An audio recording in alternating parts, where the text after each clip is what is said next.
On July 15, 2043, the VR MMO game with infinite possibilities, Infinite Dendrogram, was released worldwide.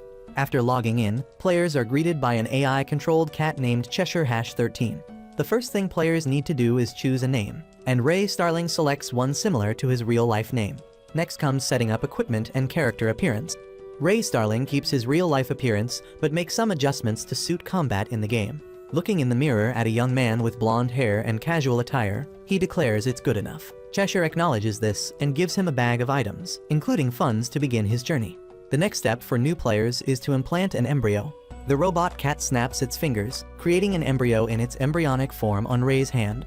Cheshire explains that he can remove it once it transitions to its first form. Depending on the owner's personality, they will evolve in completely different ways.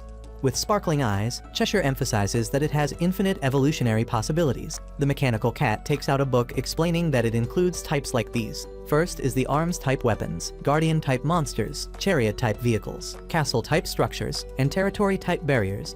Ray is amazed at how many types there are, feeling overwhelmed. After waiting for him to finish speaking, Cheshire continues explaining that these 5 types can evolve into rare or advanced forms, and there's even a unique type that Ray might be lucky enough to get. Ray looks at the circle on his hand and whispers, "I'm counting on you, partner." The final task new players need to complete is selecting an in-game nationality. A round orb appears spinning above their heads. Ray looks through it once and chooses the Kingdom of Alter. Cheshire confirms this and says he will transport Ray to the capital of the Alter Kingdom. Before completing the task, Ray asks the mechanical cat if he needs to choose a purpose for going there. Cheshire casually replies that anything goes, whether becoming a demon or a hero is entirely his choice. It's up to him to decide whether to be enthusiastic or useless. He can even choose to do something or nothing at all, stay in Infinite Dendrogram or leave. Cheshire says goodbye to Ray, adding that like the embryo, he should now begin his journey with infinite possibilities. And so Ray Starling steps into the world of Infinite Dendrogram. The blue sky, chirping birds, and even the soil in Ray's hands make this world feel incredibly real. He enters the capital of Alter, an imposing scene with gleaming buildings standing close together. Ray exclaims in amazement, wondering if this is really a game. The first thing he needs to do upon arriving is find his brother near the fountain. While still disoriented and unsure which way to go, he's bumped into by a frantic girl. Grandria shows Ray a paper with a picture of her missing younger sister, asking if he's seen her, her voice breaking with tears. Ray returns the photo, apologizing and explaining that he just arrived. The girl still leaves her contact information for Ray, asking him to get in touch if he sees her sister, then quickly leaves. As Ray reads the information she left behind, he's surprised when the system announces that the level 5 quest to find Million Grandria has been activated. Ray, experiencing his first quest, looks with astonishment in the direction where the girl disappeared, whispering that she was an NPC. But level 5 is a difficult quest meant for groups, and he wonders how he got involved in it. Ray temporarily puts this aside to find his brother and get more information. At the fountain, he only sees a large bear singing Kuma Kuma, while children gather around excitedly. He approaches and whispers in the bear's ear, asking if he's Shuichi. The bear laughs and confirms it, giving out all the candy he has to the children, waiting for them to run off before introducing himself to Ray as Shu Starling in-game. Without delay, Ray shows him the paper with the quest. Shu looks at it and recognizes it as Liliana's quest, saying he's never received a similar quest. He tells Ray that Liliana is the most famous person in this kingdom, with players and Tian's NPCs even creating a fan club for her. According to Shu's explanation to Ray, Tian is another name for NPCs. Ray asks in surprise if NPCs can also join fan clubs. Shu informs him that according to admin explanations, they possess awareness and personalities comparable to humans, so it's normal for them to participate in quests. However, the issue is that Ray doesn't understand why he received a quest from such a famous Tian. But Shu says this world is very practical. There are no conditions needed to activate quests. Sometimes it's just coincidence or chance that one receives a quest. In other words, the number of quests is infinite. To complete a quest, you need a location. The bear asks Ray if he received any hints. He shows Shu the paper Grandria hastily gave him earlier, saying it's all he has. Shu checks the back of the paper, which contains a letter from Milia. Thanks to this letter, Shu can confirm that things are bad. The letter mentions insect spray. If she took insect spray, it means the girl went outside the capital to the Revi Ancient Forest. The Revi Ancient Forest has been ravaged and occupied by insect-type monsters, and currently, it's nothing short of a giant monster nest. Shu says they must quickly complete the mission. This type of quest will automatically fail if not completed within a certain time. He emphasizes that this world is different from previous games. There are consequences for players who don't complete quests. Looking at Rei's confused face, he adds that when a Tien dies, they cannot be resurrected. This means that heroes, talents, knight captains, or even monarchs can die. Even so, the world in Infinite Dendrogram continues to function. Rei thinks that even if they're just NPCs, they're no different from humans, which makes him feel terrible. Shu extends his large hand to high-five Rei, saying they'll complete the quest together and give it a happy ending.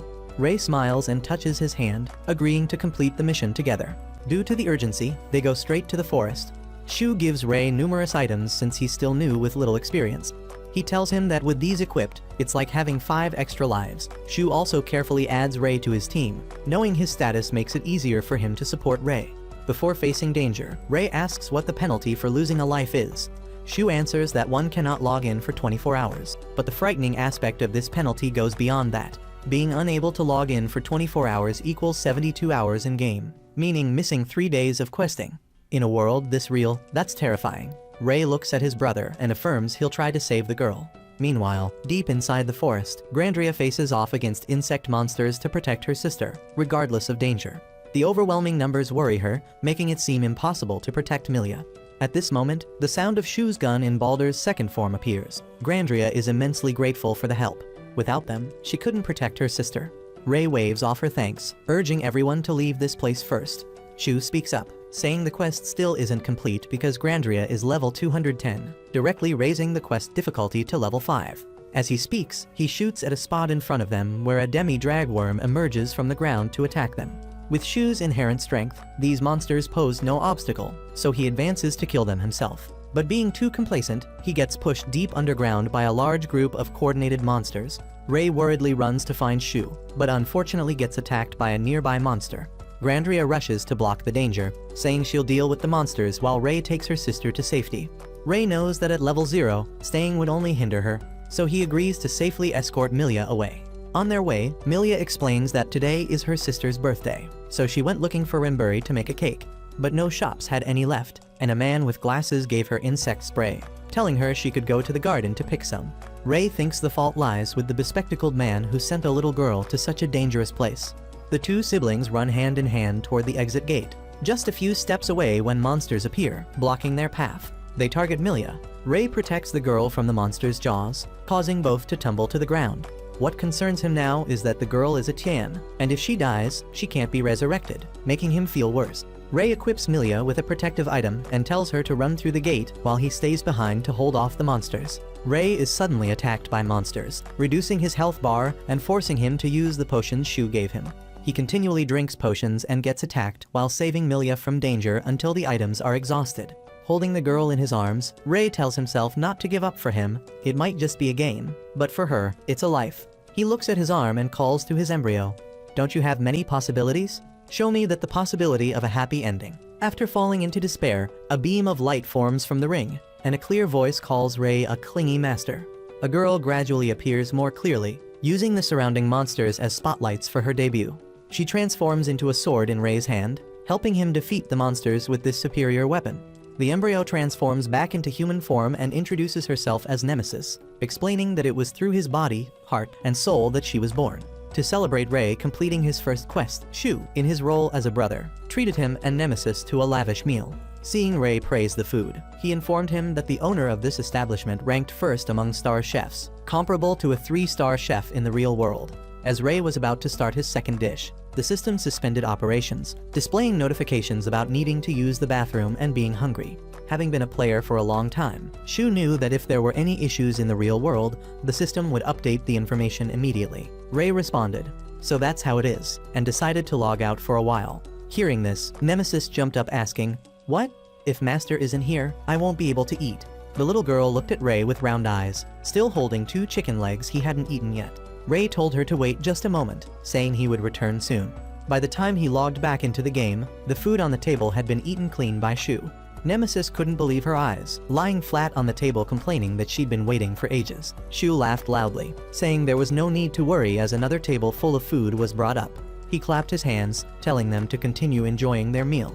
Rei, looking at Nemesis who appeared no different from a child, asked Shu if embryos change appearance when they evolve, wondering if Nemesis would lose her human form. Shu answered that evolution forms depend on the master, but Nemesis would likely remain a maiden forever.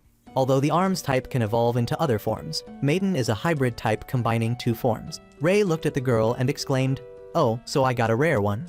Nemesis snapped back, "What do you mean by rare one?" Shu knew someone who owned a Maiden-type embryo, though the other form was completely different, and now she had become a superior embryo.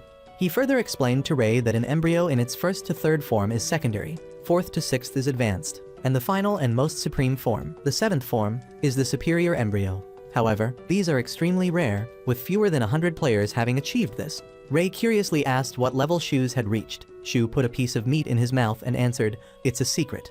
Recalling the behavior from earlier, Ray asked if something had happened between Shu and Grandria. Half jokingly, half seriously, he replied, "She's angry because I didn't do anything." He recounted events from 6 months ago when the Drife Mechanical Empire and the Altar Kingdom went to war, resulting in the kingdom's defeat.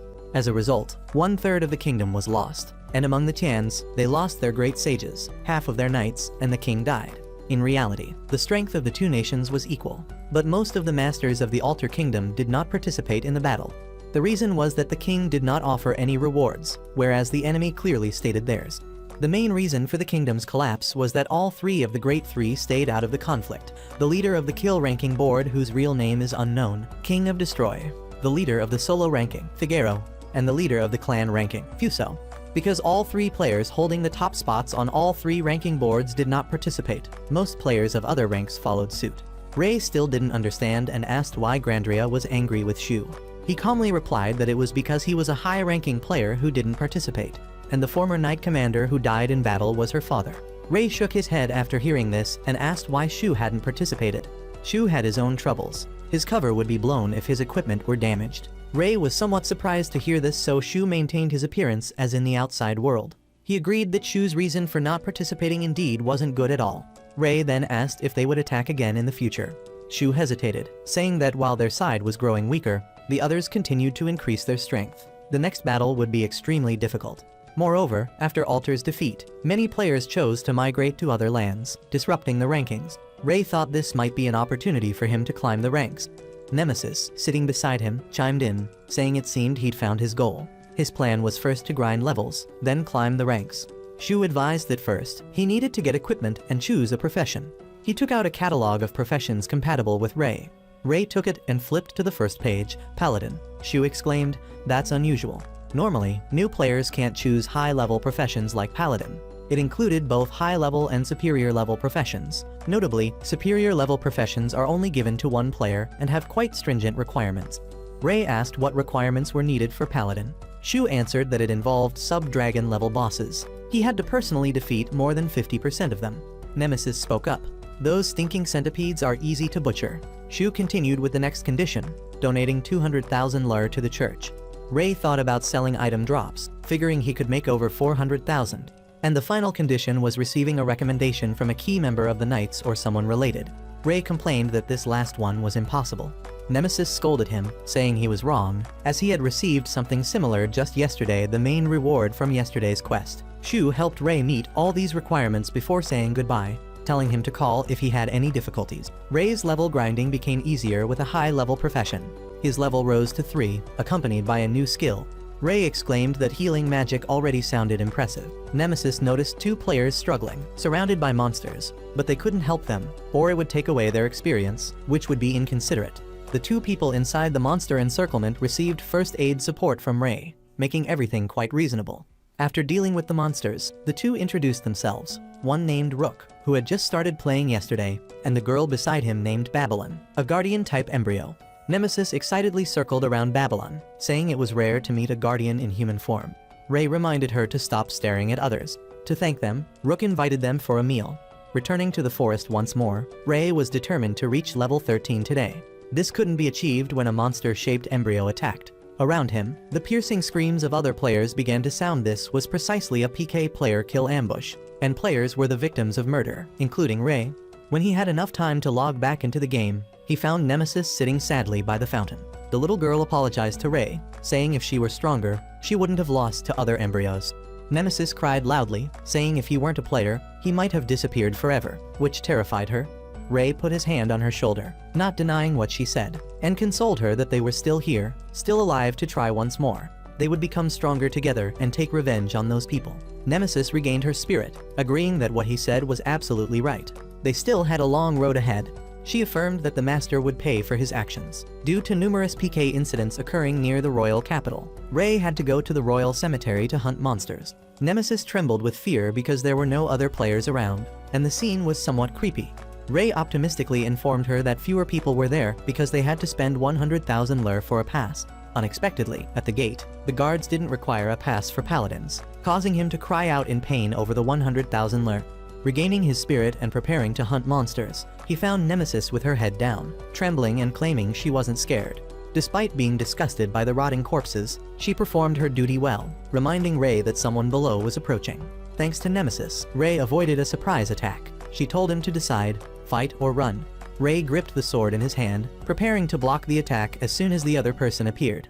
Unexpectedly, as soon as the other person appeared, they bowed their head and apologized to Ray, explaining they had mistaken him for a monster and attacked from a distance. Figaro asked what he was doing on this solo level, suggesting that lower levels were safer outside.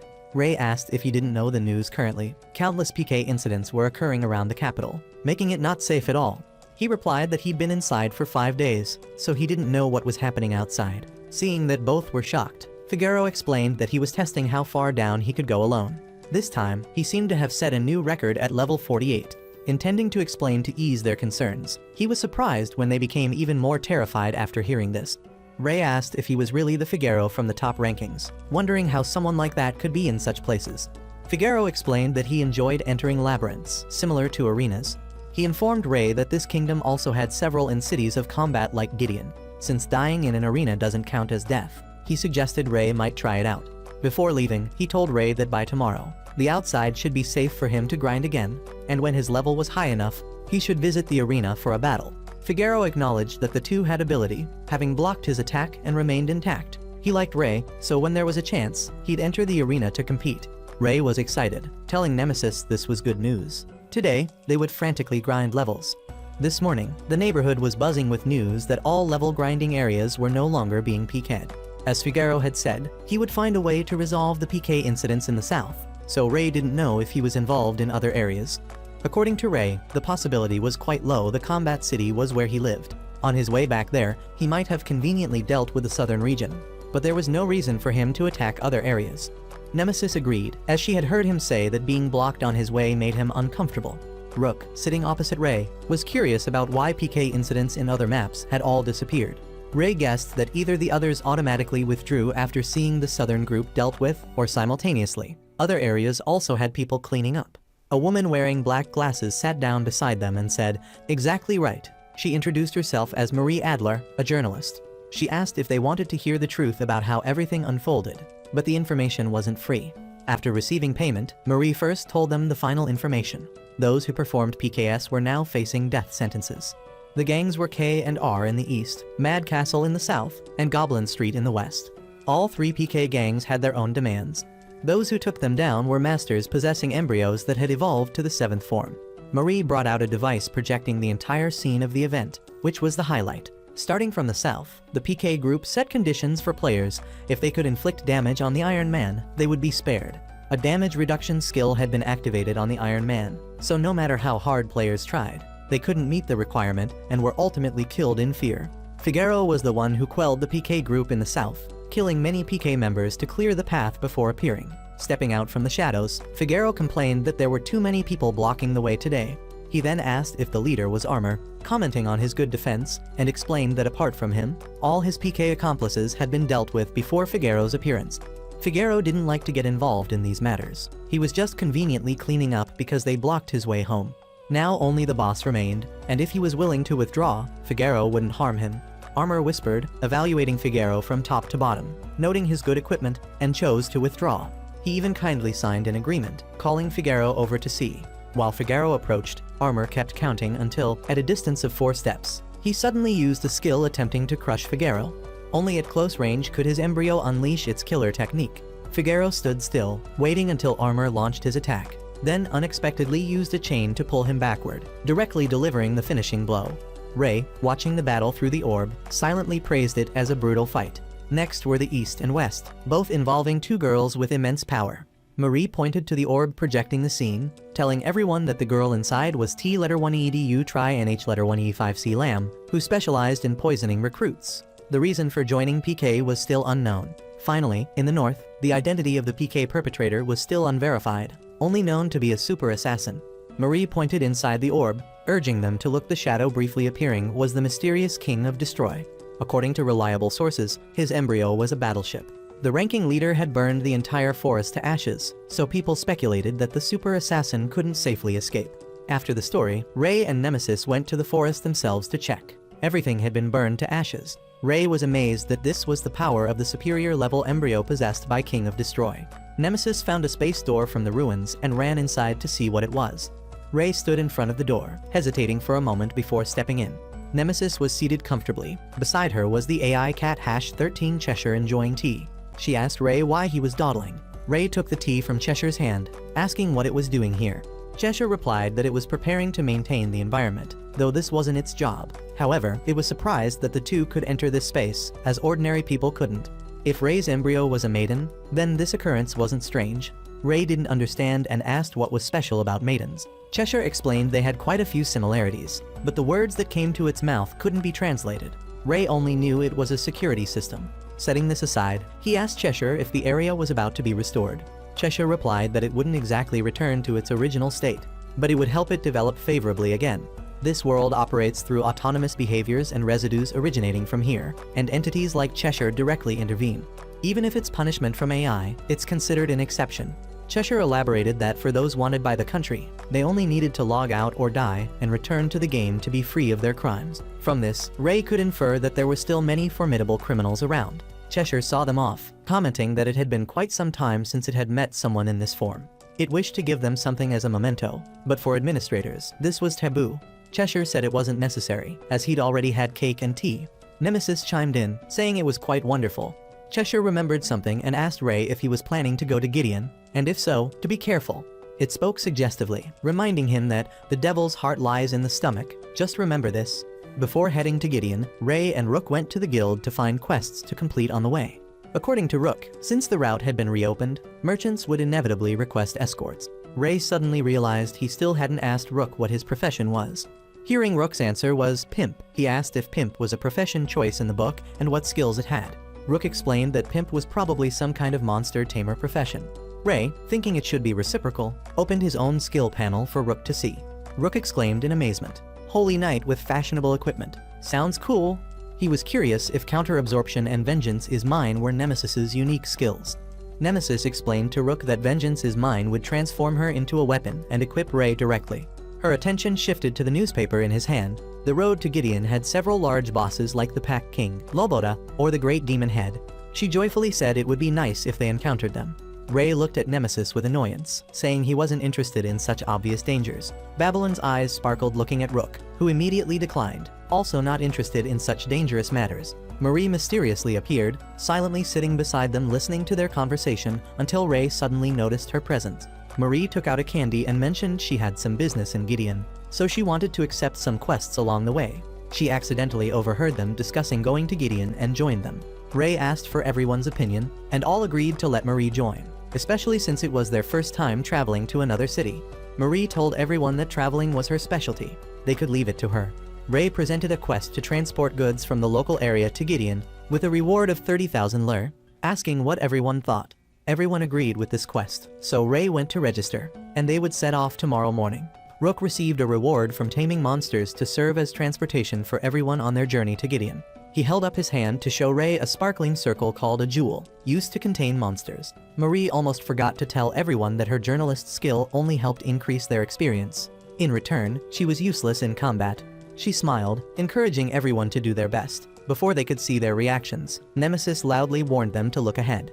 A merchant caravan ahead was being attacked and blocked by monsters. Ray felt it would be terrible to leave them to die like that. But if they all got death penalties now, it would mean mission failure, and they couldn't just watch people in danger without helping. Ray turned to look at everyone in the carriage as if asking for their decision. Rook spoke up, "Let's fight," and Marie smiled in agreement. Rook ordered Marilyn to clear a path first before the two charged ahead. Fortunately, these small monsters were no match for the two. It only took a little time to clear them out. The commander from that side came up to thank Ray, saying if the two hadn't arrived in time, his entire army would have been wiped out. Ray replied it wasn't him, it was all thanks to Rook. But before he could finish, he was attacked by another monster. Thanks to Nemesis's quick reflexes, he avoided danger in time, but this monster was much stronger than the previous ones. Marie ran over, reminding Ray to be careful as it was a Ubum Ultra Boss monster. Ray immediately remembered the boss on the bounty list, the Great Demon. It opened by spewing poison, surrounding everyone. Rook was fortunate to avoid being poisoned thanks to Babylon flying high above. However, Ray wasn't so lucky. Standing right next to the monster, he became the most poisoned person. In this urgent situation, Marilyn rushed forward, pushing the monster away to save Ray's life. Marie, standing outside the encirclement, threw a purple liquid at Ray's face. He stood up from the ground, asking what she was doing. Wasn't he miserable enough without adding salt to his wounds? After scolding her, Ray realized his entire body was moving freely again. Marie informed him that elixir was an antidote. She brought good news for Ray. For the next 180 seconds, he would be immune to all negative status effects. Ray regained confidence. If he fought in his best condition, this monster would be no different from the other bugs. He picked up his sword and rushed toward the monster, maneuvering around its moving feet to slash its thigh. The monster, in pain, immediately kicked Ray away. He silently calculated the damage each of the monster's attacks inflicted on him, accumulating damage to use. Vengeance is mine. Nemesis suddenly shouted, warning Ray to be careful. Above, a mounted flying beast appeared from nowhere, trying to catch him but failing. He began to worry that if attacked by both simultaneously, he couldn't do anything else. Rook, carried back by Babylon just in time, called out to Ray to leave the rock bird to them. He should focus on Gardranda. After saying this, the two flew up again to chase the rock bird. Seeing Ray still standing still, looking in Rook's direction, Nemesis reminded him, "Master, don't waste their kindness." Ray refocused, checking the effects time. Only 57 seconds left. If he minimized recovery ability, he could endure 3 or 4 more hits. Ray and Nemesis charged at Gardranda again. He understood that they could still fight thanks to Marie's elixir and Rook holding off the rock bird. Therefore, he wasn't alone. In the final 10 seconds, Ray took another hit from the monster. He shouted for Nemesis, accumulated damage, and used the sword to cut off its head.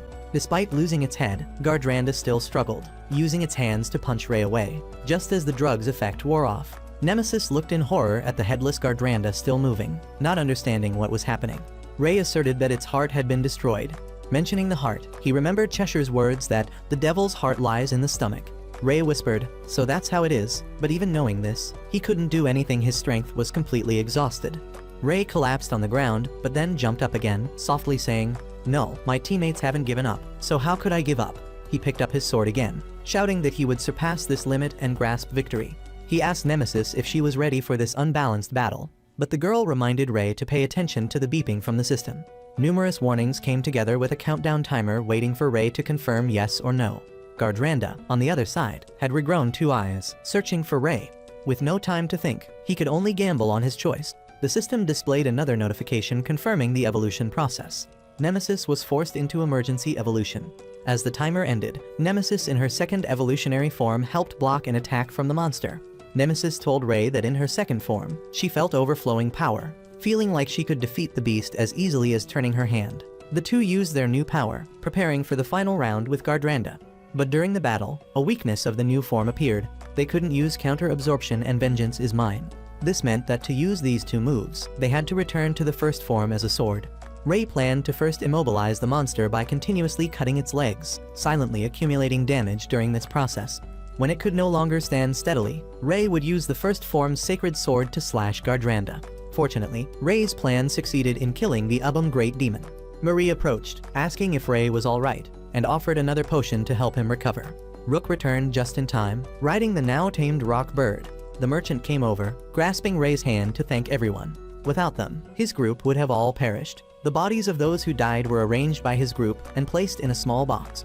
Nemesis explained to Ray that these were Tian coffins, a way to help the deceased reunite with their families. Ray thought this was too realistic, remembering Grandria, Milia, and Nemesis, then questioning if this place was really just a game. All the developments from today were being observed by another force. He evaluated that even a Ubum being defeated was a rare case. The man looked at Ray's face through the screen, smiling with interest. If not for those new powers, how would 100 superiors be enough? He leisurely watched all the developments like a movie, hoping players would enjoy it. The world they had always wondered about from beginning to end was just a game after all. On the other side, after dealing with Gardranda, Ray's group had arrived in Gideon, a very bustling city. First, they needed to go to the Adventurers Guild to collect their rewards. The whole group argued because everyone wanted to take less, eventually creating a common fund for the group. Ray told Nemesis he felt his reward was too much, including 2 fire poison arms. Nemesis looked at the monster running toward them, telling Ray to try practicing with the arms to see how it went. The first time, Ray nearly set himself on fire. The second time, he still couldn't control the power, spinning on the ground. Ray thought he had killed himself twice, while Nemesis assessed it as terrible. Her eyes shifted to a bird hiding behind a tree. It rolled out from behind the tree, introducing itself as Flamingo. Nemesis threw a contemptuous look, saying, "All these perverts in disguise." It ignored the girl's words and brought out a bottle for Ray, explaining that this could solve his disadvantage.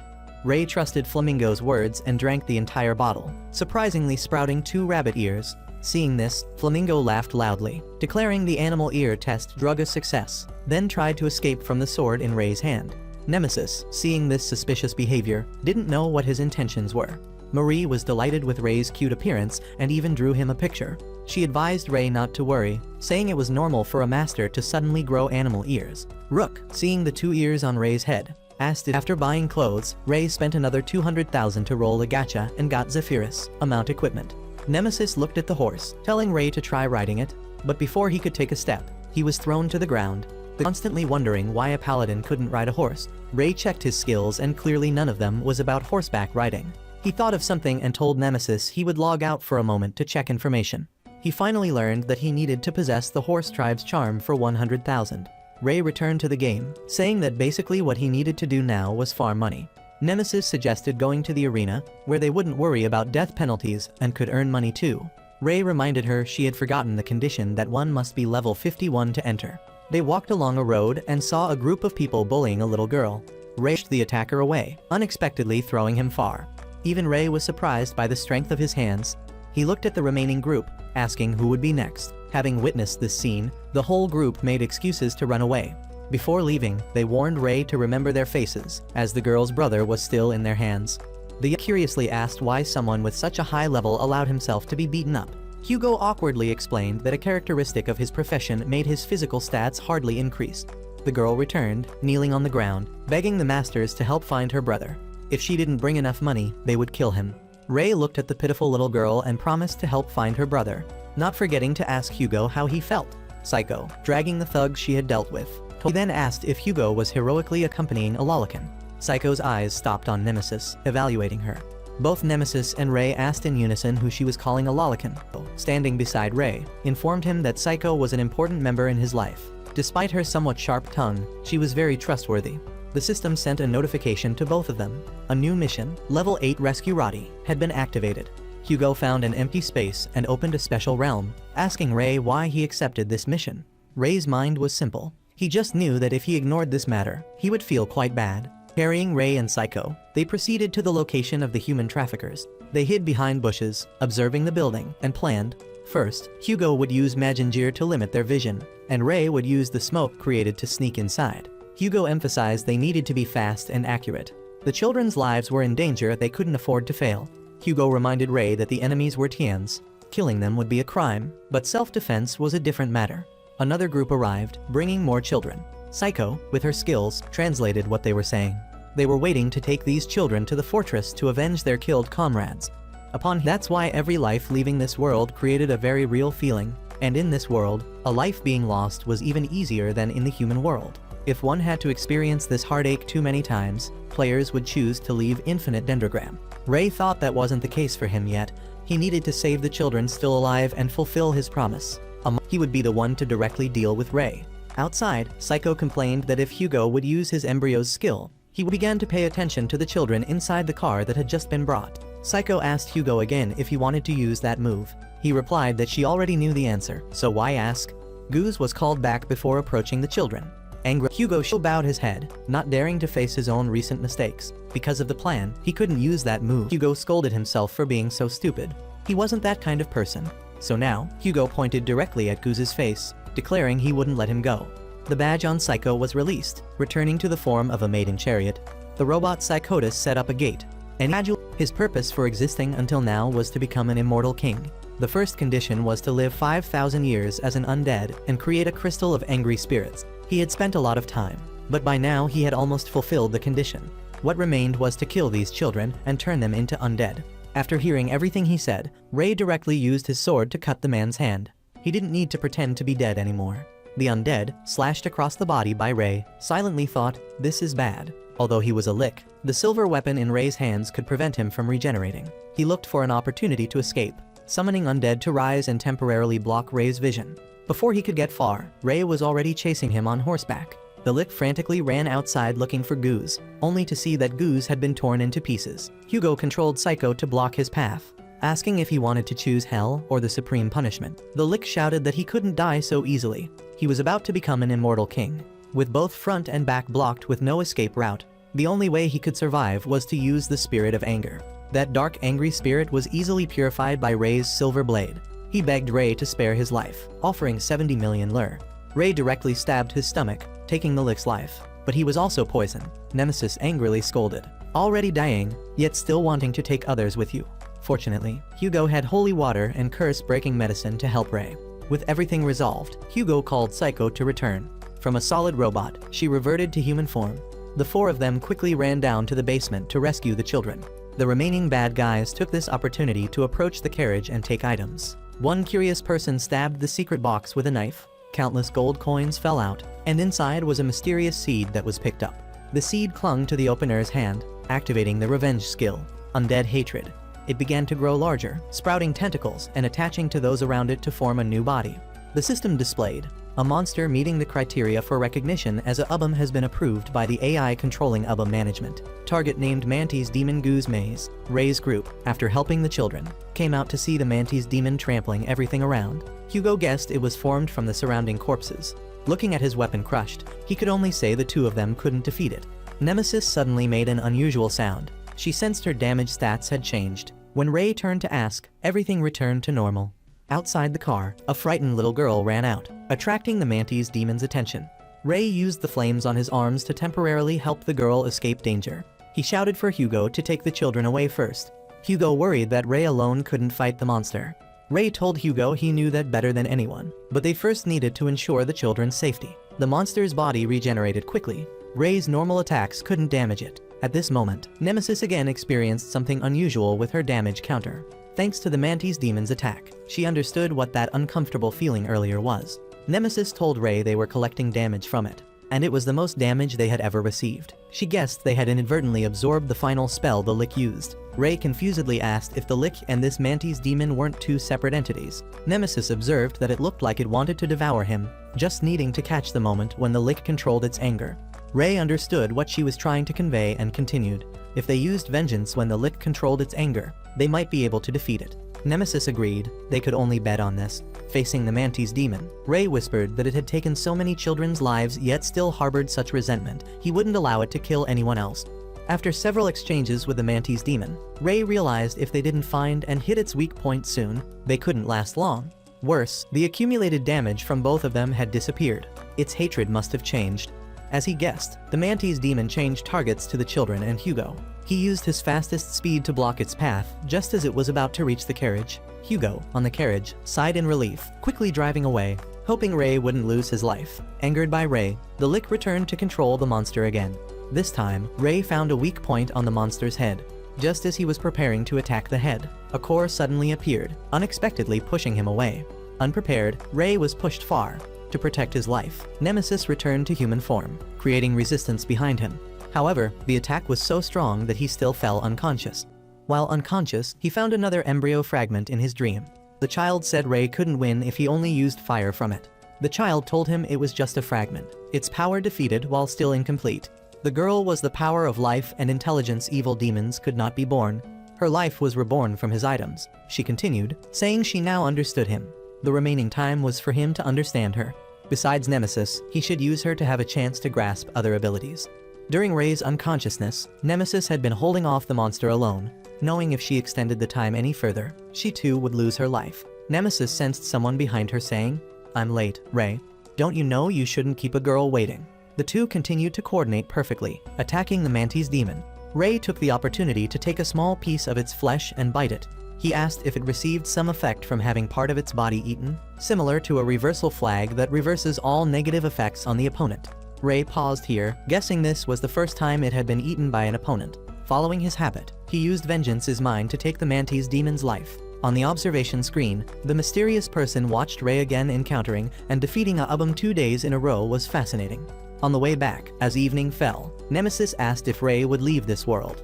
Ray thought this world was full of death. He didn't know if it was good or bad to put himself in it. Nemesis continued, saying Ray would face more difficulties if he stayed. Ray replied that if something bothered him, he would solve it, making full use of all his abilities. Nemesis happily answered, "I understand. You will fight to protect everyone, and I will protect you." Zunyu's group received an invitation to the arena in Gideon and set off with Embryo Kang. On the road, Zunyu smelled something. Hearing this, the girl Kang sniffed herself, clearly having just bathed. He just quietly told the girl to duck her head, and immediately a bullet split in two in front of them. Eldridge, king of burglary and leader of the Goblin Street, angrily stood up, watching the convoy moving below the hill. Eldridge whispered, calculating that the convoy would soon reach his ambush and immediately be attacked. Looking again, he saw Zunyu had left the carriage in an instant. His heart was now in Zunyu's hand.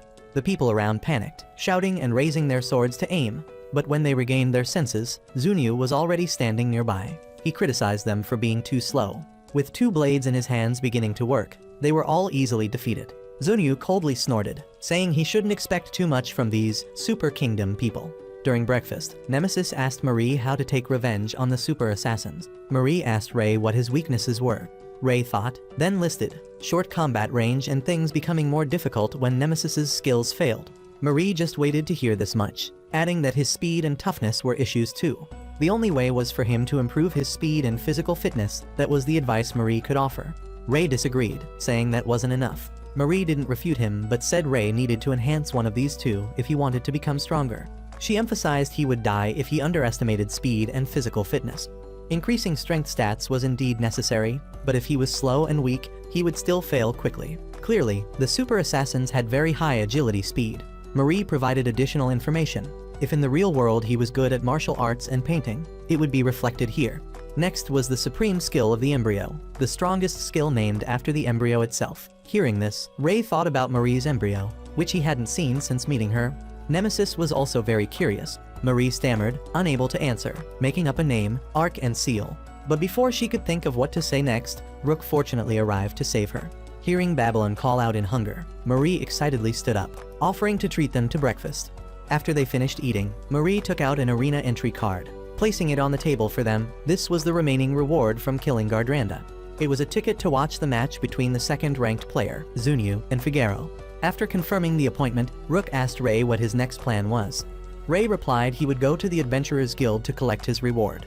Rook stayed behind, whispering something in Marie's ear that greatly alarmed her. She looked at Rook with shocked eyes, asking how it was possible. On Ray's side, he had received an 80 million lure reward for defeating the Goose Maze Gang, an enormous sum. Ray said the reward was a bit excessive, so he decided to find Hugo. Leaving the guild, the two met Shu on the street, surrounded by children. As before, he gave them candy to make them leave. The three were about to go to a cafe to talk when a squirrel popped up on Shu's head.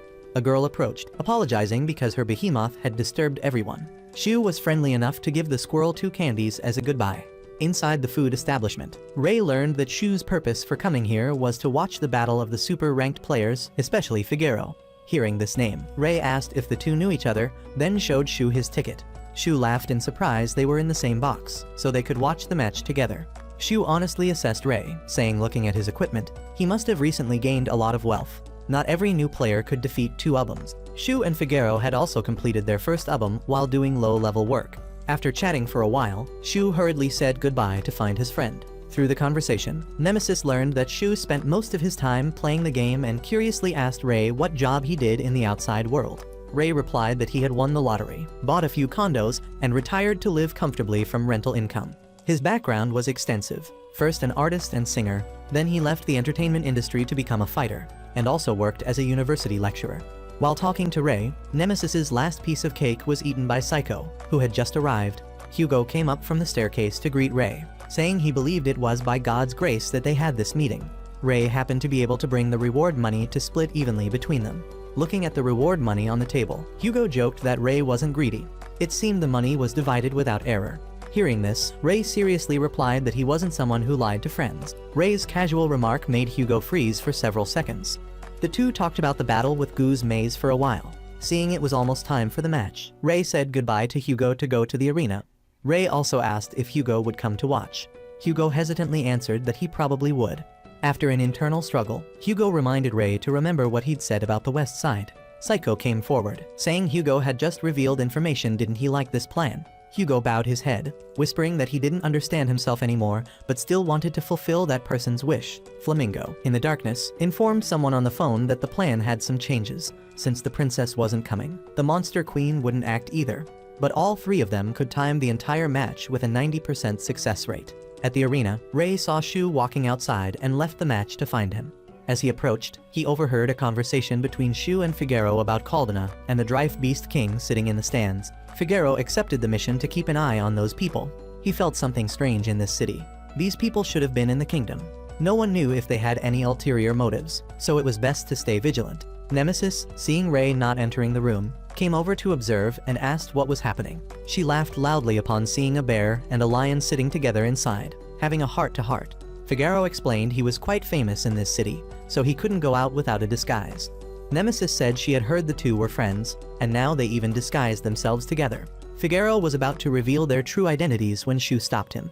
Shu gave Ray a telepathy ring, explaining that if they both wore these rings, they could talk to each other. He then shooed Ray and Nemesis away, saying he had something to discuss with Figaro. Today's battle for Figaro was extremely dangerous. His opponent was someone equally matched. He told Shu to relax. The moments that made his life ignite were why he played the game and why he always tried to win with what he had. Ray wanted to bet 60 lire on Brother Flamingo, but Nemesis, standing beside him, hit him hard, wanting to teach him the value of money. Zunyu approached, saying honestly, all that money would go down the drain. He complained that betting twice as much on Figaro showed they didn't take him seriously. Ray looked at the image of Zunyu carrying Mihai in his hand and whispered that he was too aggressive. Ray wanted to help the little girl Mihai, and Zunyu, understanding Ray wanted to fight, accepted the challenge. Fortunately, Shu arrived in time to stop this action. Zunyu shifted his attention to Shu, finding him interesting. Shu modestly replied he was just a cosplay enthusiast passing by. Zunyu acted on his thoughts, launching an attack at Shu, who blocked it with superhuman speed. He praised Shu, saying it was impressive that he could neutralize the attack despite not meeting the speed requirement. Zunyu began to feel more favorably toward this weak country. If Figaro was weak, he would fight Shu instead. Shu replied that wouldn't happen. Figaro would be the one to fight him. Seeing that Zunyu was about to take Mihai away, Ray called for him to wait, wanting to know the relationship with the girl in his hands. Only then did Zunyu realize he was mistaken for a kidnapper. He put Mihai down, saying she was his companion.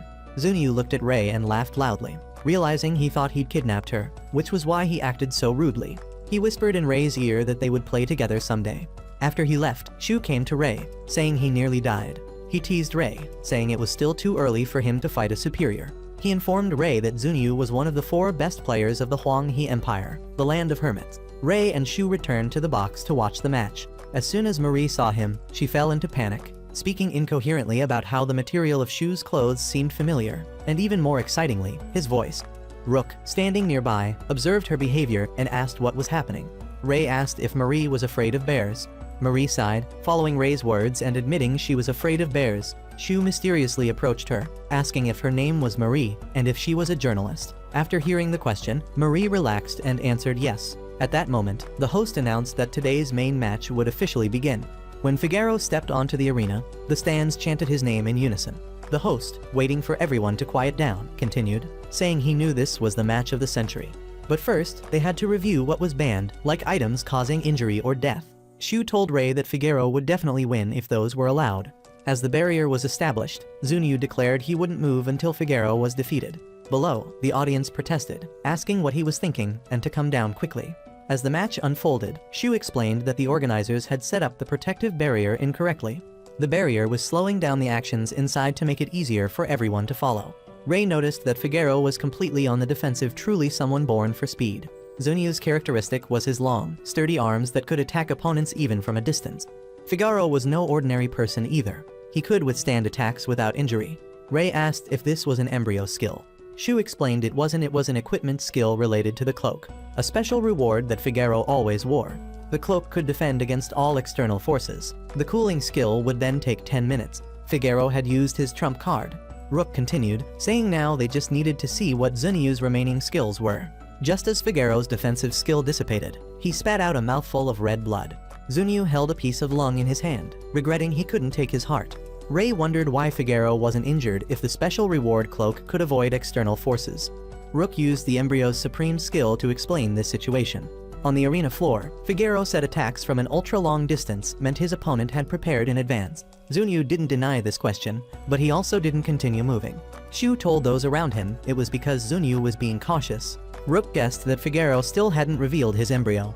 Shu refuted this, saying he had been using it since the beginning of the match. The match on the floor continued. Despite having only one lung left, Figaro didn't face many difficulties and seemed to control the match better than his opponent.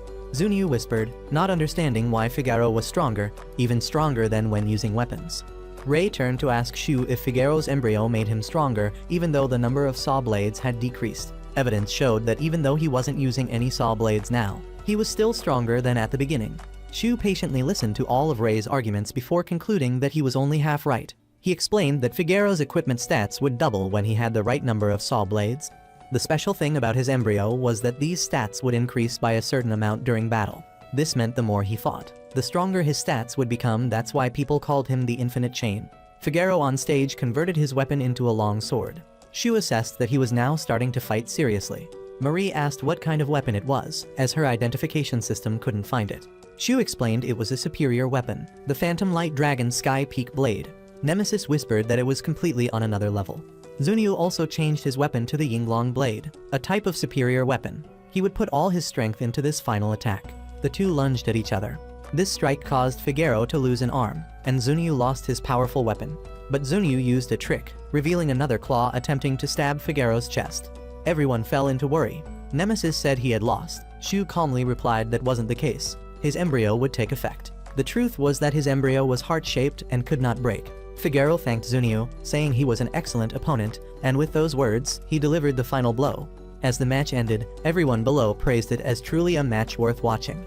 After a long while, Figaro's body still maintained its initial posture from the end of the match. People discussed, wondering what had happened. Shu cursed whoever had left and stopped time inside the barrier. Flamingo casually walked on the large barrier, loudly greeting everyone with a good evening. The host shouted, asking who he was to dare tarnish such a major event. Flamingo laughed loudly, saying he would of course let everyone know who he was, then threw off his penguin disguise. Looking at the groups of people in the stands talking among themselves, he was very satisfied, seeing that many here recognized him. The host shouted, asking how Franklin came to be here.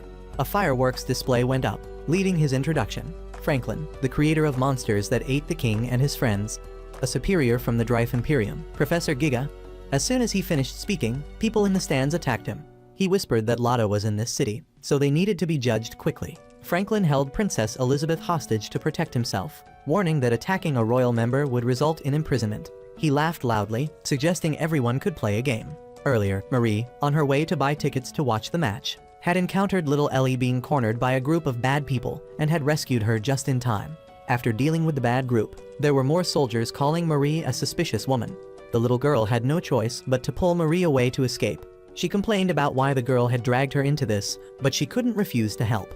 Given a cotton candy to eat, the girl trusted Marie and revealed her true identity as the second princess. The girl explained they were on their way to Gideon, but she wasn't allowed to go out and play, so she had snuck out to explore. Elizabeth twirled several times on the ground, wanting to play to her heart's content that day, and shyly asked if Marie could take her. Marie agreed and gave the little girl an easy-to-remember name, Ellie. Now, Franklin was using the second princess as leverage. No one could attack him, and they could only follow his demands. Suddenly, someone below lost patience and attacked him, regardless of Elizabeth being unconscious in his arms. Angered, he used oxygen slime to turn that person into a liquid monster. Franklin said that person had just distracted him, and now they could return to the story. He pressed a device in his hand, and liquid monsters appeared in the stands. In another hour, he wouldn't need to press the button. These monsters would appear on their own, and these things had been spread throughout the city. Franklin presented two ways to prevent this tragedy: destroy the device or sentence him to death. He loudly called to the masters in the city, declaring the game officially begun. While everyone was still in panic, Rook had already determined this was exactly a trap. First, he gave everyone the data to defeat him, but then he would defeat everyone. The noise outside the hall attracted people to come and see. Ray noticed Marie had disappeared before this. The barrier surrounding the arena prevented anyone from escaping. Franklin announced that every punch thrown by them would release a monster in the city. And if the barrier was destroyed, all monsters would be released right now. Rook spoke up, saying the situation was dire. In this situation, the kingdom's masters would all fail. He guessed that Franklin might be targeting the masters, but clearly there were Tians here too. Nemesis added that the kingdom was about to surrender when the Second World War broke out. On a mount, Elizabeth woke up and asked Franklin why he wanted to attack Gideon. Franklin replied it was just a game to mark the end of the entire war. He said loudly it would become chaotic if the super-ranked players of this country all participated in the next battle. This was also why he was here to destroy their spirits. Franklin looked at the vast sky, shouting that the unreliable masters in this land would be unable to do anything when the city was destroyed and the princess kidnapped. From there, the Tians would also lose all hope in these masters. Elizabeth, without any worry, asked why he thought so. She personally found the masters in this kingdom very reliable. At the arena, Nemesis asked the bear how strong the kingdom's forces were outside the arena. Shu explained that masters doing orientation work would come here to watch the matches, so the remaining masters outside the arena wouldn't be very strong. Ray spoke up, saying there might still be powerful masters who didn't come to watch the match. Shu continued, saying Franklin might have measures against the strong ones. He pointed outside the gate at a long line of people with unfriendly faces holding weapons, guessing they must be Franklin's people. Ray whispered that everyone had fallen into a trap, if only there wasn't a barrier. As he spoke, he walked over to place his hand on the barrier, unexpectedly finding his hand could pass through. Ray turned back to look at everyone in surprise. A nearby person seeing this asked Ray if he had any skills related to barriers. Shu only asked Ray what level he was currently at. Hearing the number 41, Shu laughed loudly, saying he understood this was an arena barrier, so Ray could go out. This barrier was used to prevent people from entering and exiting, but it wouldn't affect anyone level 50 or below. Another master, learning this information, called loudly for masters below level 50 to quickly prepare for battle, while masters above level 50 with support professions should buff the recruits and equip healing skills. Shu cautiously advised Ray this could be a loophole and could also be a trap. After all, Franklin, the person they were facing, was a superior, so Ray might die. He wanted to know if Ray was ready. Ray replied that with a situation involving a kidnapped little girl and the city falling into chaos, with his uncomfortable mood, how could he ignore it? Shu had anticipated Ray would answer like that and gave him his remaining items, telling him to try to survive. The group standing outside had been arranged by Franklin to wait for the recruits to come out and kill them all. The first person they encountered was Ray, who greeted them with a toxic smoke screen. Just as they regained their fighting spirit, Rook's Marilyn came and devoured more than half the group. Above, a rock bird dropped fire, causing the group to lose direction. Franklin looked at the map in his hand, whispering that everything was happening faster than he thought. Inside, green and red dots indicated the troop numbers on both sides. Elizabeth curiously asked what he was looking at. He didn't hesitate to show the little girl. He even patiently explained that the red dots were his people, and the blue dots were the kingdom. He admitted the kingdom had the advantage with more people and some strong individuals. Just at this moment, a cry for help came to Franklin through the map. The little girl realized that thanks to this map, the two of them could avoid locations with masters. Franklin laughed, saying, "You see, I'm the weak one." As soon as he finished speaking, he was pulled by a metal hook around his neck, spitting blood as he fell. Elizabeth was also taken away. Ray below led Rook running west. Rook followed behind, not understanding why he chose this direction. Ray explained it was because he remembered Hugo's reminder about the western gate. He guessed there must be something important there. After Marie retrieved the princess, the little girl ran toward the arena. On the way back, Elizabeth had returned the map to her, explaining its operating principle. Just as they were about to reach the arena, Elizabeth on her back was once again captured by Franklin. He said she had really won, Super Assassin. If not for the transforming monster, the wound would have killed him. Marie replied she wanted him to taste the punishment of death, at least that much. Franklin laughed loudly, bringing in Veldorbel, the music king, to resolve this horror. A group of monsters humming musical instruments was summoned. Finally, Franklin had brought these people just to deal with exceptional cases like her. Marie met someone familiar, a child who once held musical instruments and danced. She had thought it was just a child, but today standing before her was an enemy. She aimed her gun at the opponent. Now it was in her sights, it could only die quickly. Veldorbel asked why she was in such a hurry. Let him perform a requiem before she died. On the other side, a large number of recruits escaping from the arena had been eliminated by Hugo. Hugo admitted the masters in Gideon were truly strong, much stronger than him. He, a veteran warrior with experience fighting humans, would not let himself be defeated. Marie was angry because she fired several shots at her opponent but couldn't hit any. Velderbel used sound attacks to destroy everything, preventing her from hiding to attack. Marie didn't want to admit it, but she had encountered something formidable. She stopped resisting and praised his performance as magnificent, asking if this was the skill of the Music King. Marie showed curiosity, asking why he joined the Robot Manufacturing Association. Velderbel firmly replied it was because Franklin could become a hero. He wanted to witness the moment a hero rose. After answering the question, Velderbel adjusted the robots playing instruments around him to a different score. Humans couldn't adapt to low-frequency sounds, causing Marie to painfully spit blood. She was then caught in another vortex controlled by Velderbel's sound. While facing danger, she remembered the character Marie in the comic she drew. Because she couldn't continue finding inspiration to become Marie, she turned to the game, hoping that by playing as Marie, she would live again. Currently, she still couldn't continue drawing the story, but she could feel Marie living in this world. This reason alone was enough for her to try to exist in this world. Marie unexpectedly burst with power, attacking Velderbel repeatedly from behind, leaving him unable to resist. Marie had a supreme skill, the stealth technique, which could make her completely invisible. The invisibility ability was extremely powerful, but it also consumed a lot of mana, so she had to quickly finish him off. Hearing her declaration, Velderbel controlled the robots to continue creating sound, saying he didn't want to end it here. Tonight could be a major turning point for the kingdom. But Marie didn't give him that opportunity. Just as her gunshot was fired, confronting the low-frequency sound, it created a massive explosion that burned all the robots. Marie looked at Velderbel standing alone, declaring it was over. She was the winner.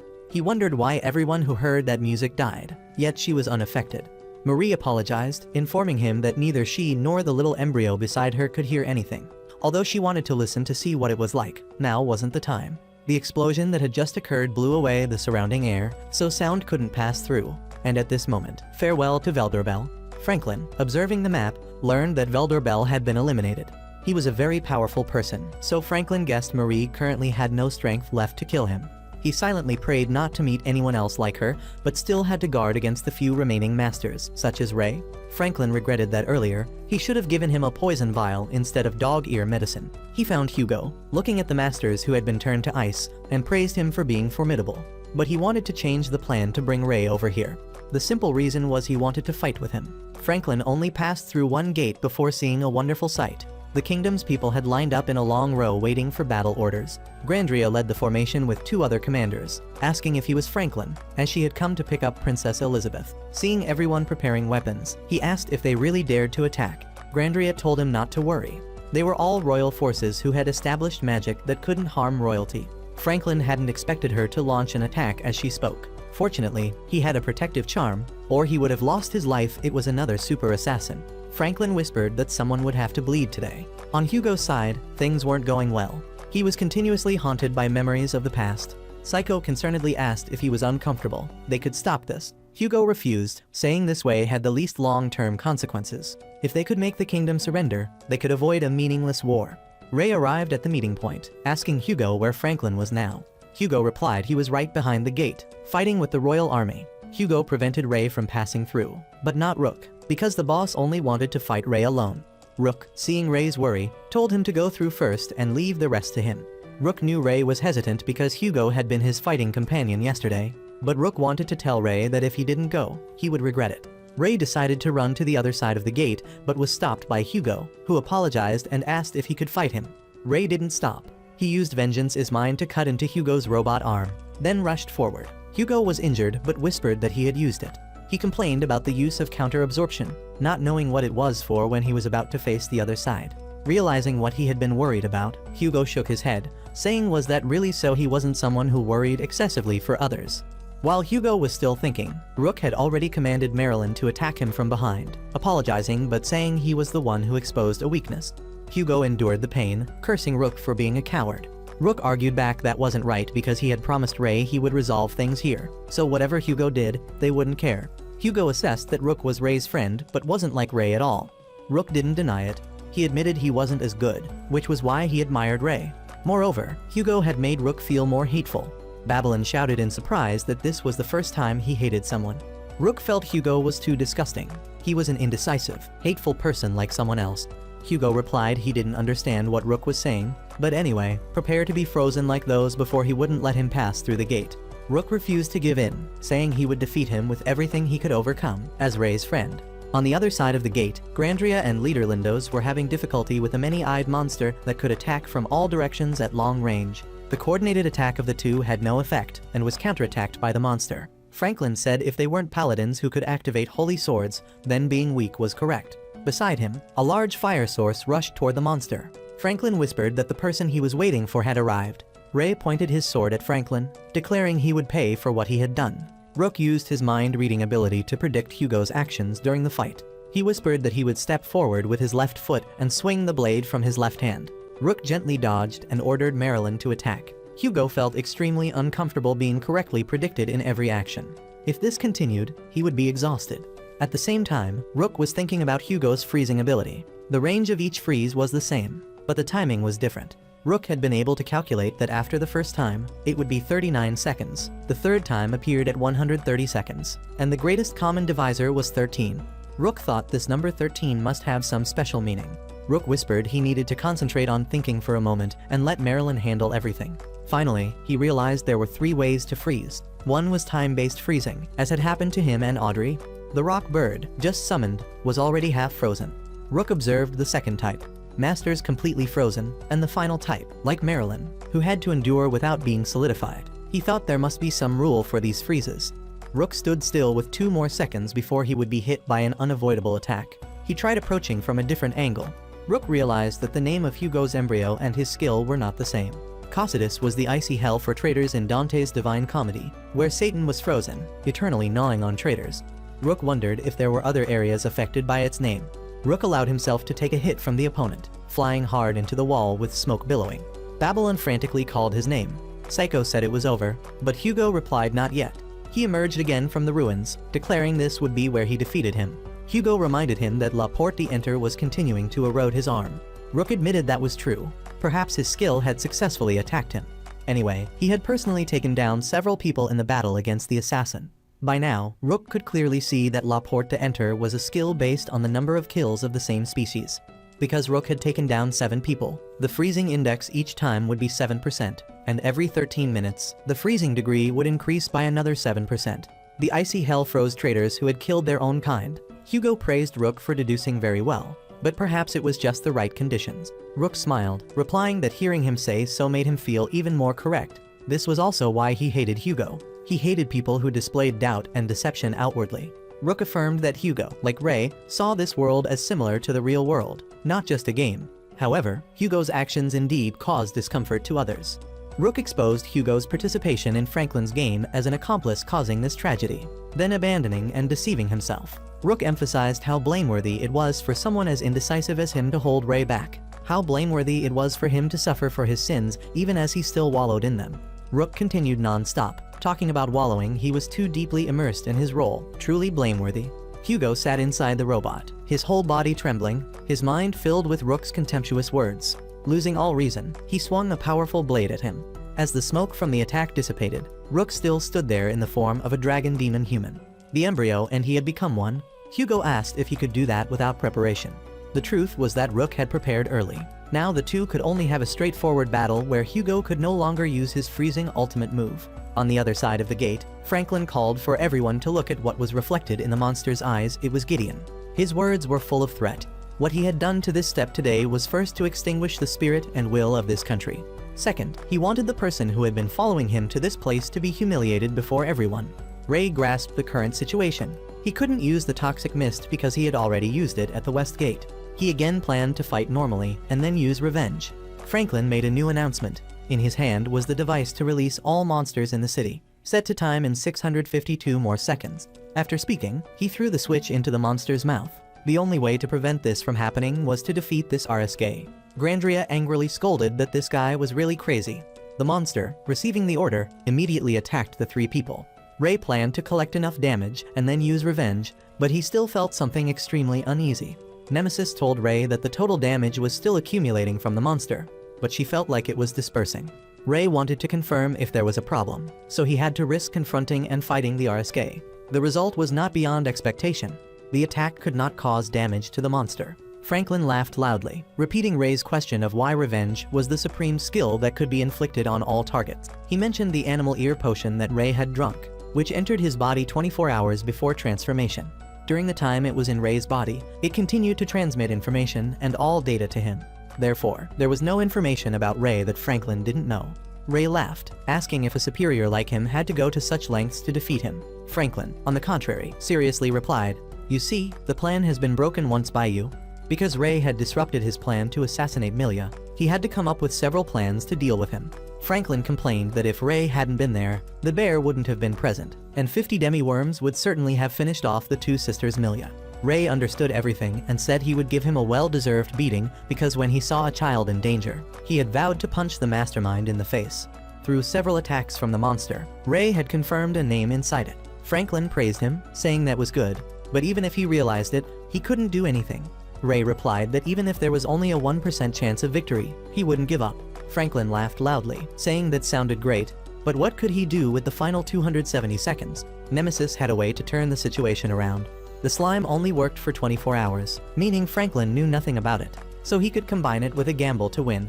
Although there was quite a high risk, the worst outcome was already defeat.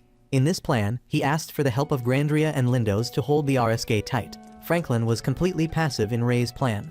He was transforming the fear of more than 10,000 people from the kingdom, using tons of mana compressed into a gigantic stream, then releasing them all at once. Ignoring the astonishment in Franklin's eyes, he shouted that it wouldn't work. None of Ray's skills would work. Ray smiled, saying if he could really neutralize everything, he wouldn't have told him from the beginning, because he wasn't an idiot. Ray told Franklin to watch closely, and in the next second, the entire RSK exploded. After that attack, Ray also fell unconscious. Grandria worriedly ran over to check on him. Leader Lindos ordered those who still had mana to help him and take other wounded people away.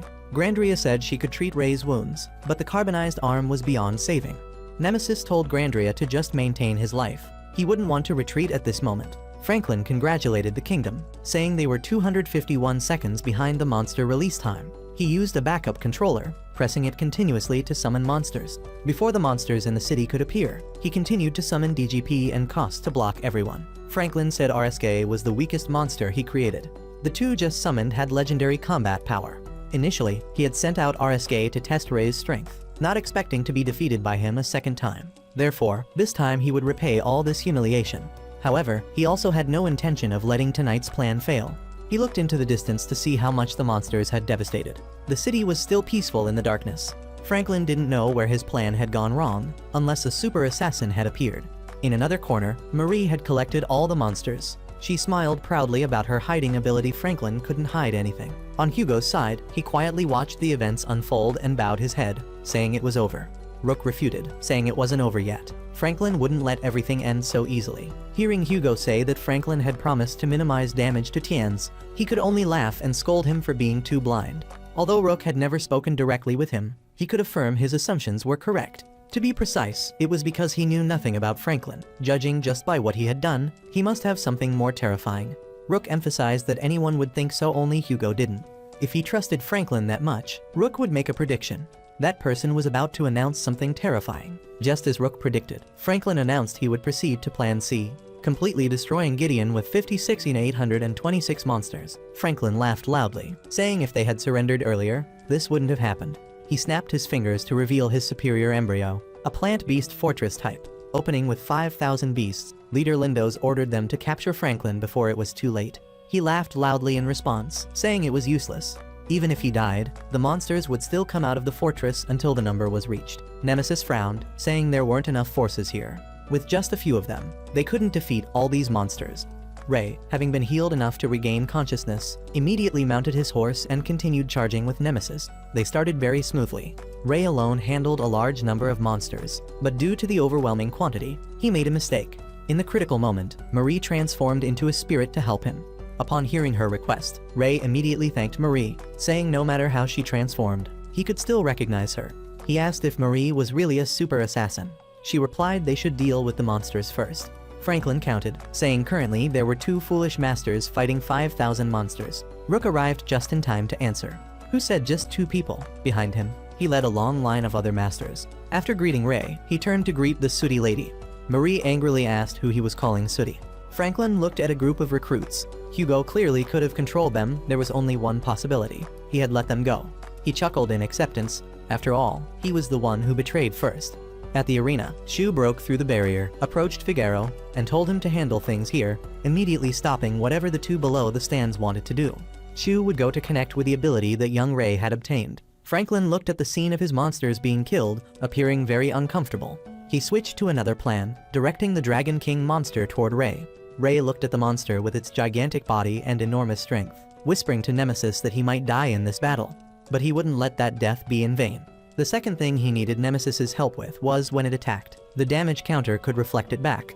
Because of this plan, when attacked by the Dragon King, Ray didn't dodge. The entire kingdom watched this moment in horror. Shu arrived just in time to break through the encirclement, helping Ray. He scolded him, saying if he wanted to die like that, he should find a cooler place. Shu taught him that the damage counter should be used when he knew he could defeat it and survive. With his current decision, whether he won or lost, Ray would die. As Shu spoke, he demonstrated by killing the Dragon King for Ray to see. After that, he patted Ray's head, saying he had tried harder than expected and was lucky to have kept his life. He had kept his promise to come. Shu put on the telepathy ring, announcing that Franklin's plan tonight had made a mistake. The mistake was choosing to confront him and Ray. Next would be the elimination of all his monsters. After this announcement, Shu single-handedly confronted all the monsters emerging from the fortress, as easily as playing rock, paper, scissors. Franklin wondered how he could do this, unless he had enhanced martial arts from real life. Zunyu, standing in the arena, curiously asked Figaro how that bear could do it. Figaro replied that he was passionate about martial arts every day. But what interested Zunyu most at present was when the other would activate the two people sitting under the stands so he could finish them with his supreme skill. Even at this moment, Franklin still underestimated Shu's strength, thinking individual power couldn't match the large number of monsters advancing into Gideon from all directions. However, Shu was one step ahead, bringing out a battleship cannon with wide area destruction. All the monsters coming out were killed. Franklin could understand he had no way to win anymore.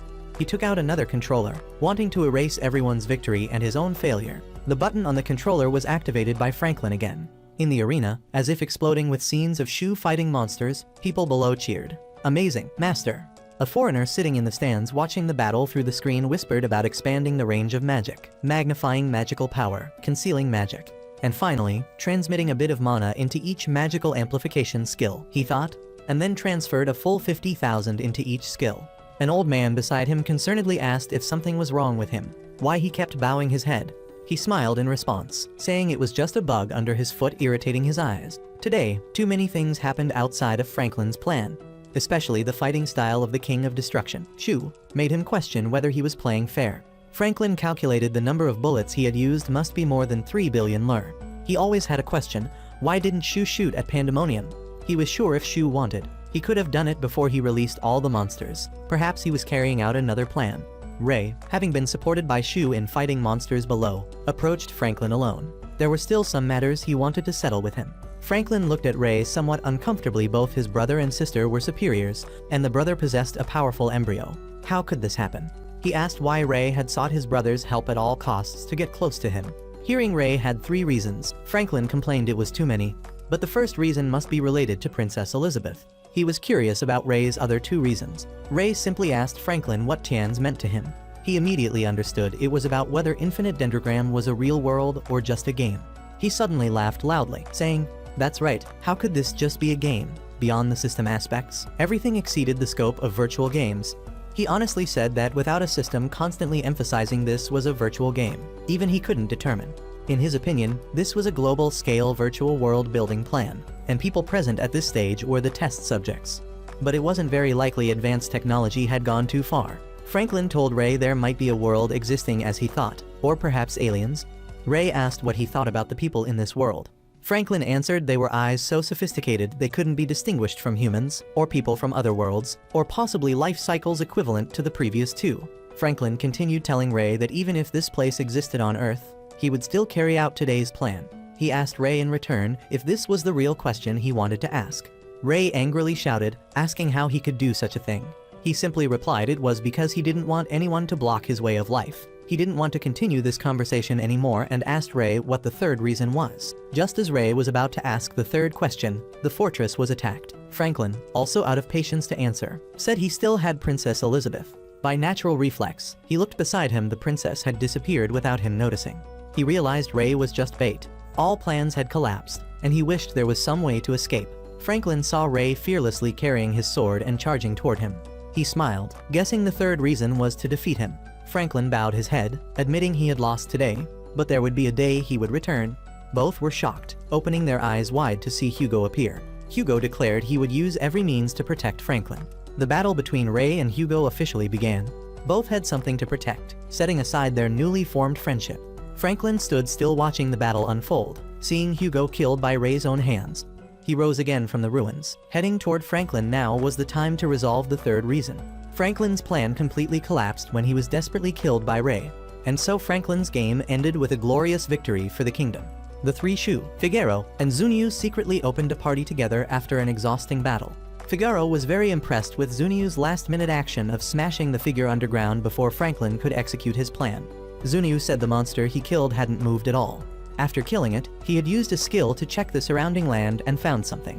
Shu squeezed the earth piece he had received. It was a type of magic restraining soil. Nothing could move if surrounded by this. Shu continued saying he guessed the Beast King, the girl carrying the baby squirrel, had a completely different plan from Franklin. Meanwhile, the foreign Earth god came because he knew Franklin would launch a terrorist attack. He further explained that the Beast King was one of the strongest in the West. If she had collaborated with Franklin, the plan would have been arranged around the Beast King. Conversely, the Earth god hindered part of Franklin's plan. He guessed this was why he came to the arena. Zunyu was extremely curious about this strongest person and the strongest magic user. Figaro informed Zunyu that Shu had fought with the Earth god before, resulting in a draw. Shu whispered that if he had come here, he must have arrived an hour earlier. The truth was that currently, because the plan took too much time, he had gotten into his car to return and was regretting not having fought Shu. After this event, Franklin also expelled Hugo from the association. He was too accustomed to being abandoned by others, but this decision was meant to be good for Hugo. He advised him to travel outside, to be in contact with nature a lot. When he had traveled enough, whenever he wanted to return, he would welcome him. After Hugo left, Franklin revealed his thought that keeping him by his side wouldn't allow him to do bad things. Now, from hell, he would reclaim victory from those who defeated him. Elizabeth, out of habit, again escaped the guards to play outside. This time, she had changed her target to follow Shu, having discovered him outside in the street and followed him here. Ray asked if she had permission. The little girl innocently replied, "Of course I escaped." Hearing this answer, Ray asked Marie in horror what kind of security they had. Marie didn't think security was lax, but rather that the princess was too smart. Rook chimed in that the princess was indeed too smart, very suitable to be a thief. Seeing everyone joking like this, Ray also let the matter go, preparing for a match he had arranged earlier with Marie. Ray had lost an arm when fighting in the final battle with Franklin. Now Marie looked at it, asking if he could win against her. Ray wasn't discouraged. Moreover, currently, Marie's level and stats were far beyond his, so combat skills couldn't be compared. Anyway, his fighting ability had diminished with the loss of an arm, but as long as the possibility existed, he definitely wouldn't give up, or as they say, grasp all possibilities. Hearing this, Shu laughed loudly, praising him for truly understanding. Marie continued, saying that's what made Ray strong. She let him know he had a new nickname, the brother of the King of Destruction and the person whom even superiors couldn't defeat.